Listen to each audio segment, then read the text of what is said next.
अमोल मिटकरींनी तेव्हा सांगितलं असतं तर चौकशी करून कारवाई करता आली असती। मिटकरींच्या आरोपानंतर अजित पवारांची प्रतिक्रिया। भ्रष्टाचार करणाऱ्या ओएसडींची नावं मुख्यमंत्र्यांनी सांगावी, विधानसभेच्या अधिवेशनात प्रश्न विचारणार। मिटकरींच्या आरोपानंतर नाना पटोलेंची प्रतिक्रिया।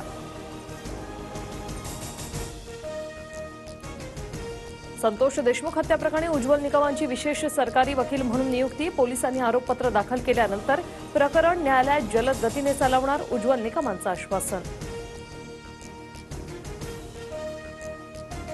बेडच्या मसाजोगमधील अन्नत्याग आंदोलन तोडता स्थगित, काही मागण्या मान्य केल्यानं आणि उज्ज्वल निकम यांची सरकारी वकील म्हणून नियुक्ती केल्यानं हा निर्णय। गेन बिटकॉइन प्रकरणी महाराष्ट्रातील पुणे, नांदेड, कोल्हापूर, मुंबईसह देशात 60 ठिकाणी सीबीआयची छापेमारी। छापेमारीत 23,94,00,000ची क्रिप्टोकरन्सी जप्त। रणजी ट्रॉफीच्या अंतिम सामन्यात विदर्भाच्या दानिश मालेवारची नाबाद 138 धावांची खेळी, तर करुण नायरचीही 86 धावांची महत्त्वपूर्ण खेळी। पहिल्या दिवसाअखेर विदर्भ संघाची 4 बाद 254 धावांपर्यंत मजल। चॅम्पियन्स ट्रॉफीत अफगाणिस्तानने इंग्लंडला धुतलं। इब्राहिम जादरानच्या आक्रमणाची 177 धावांची खेळी।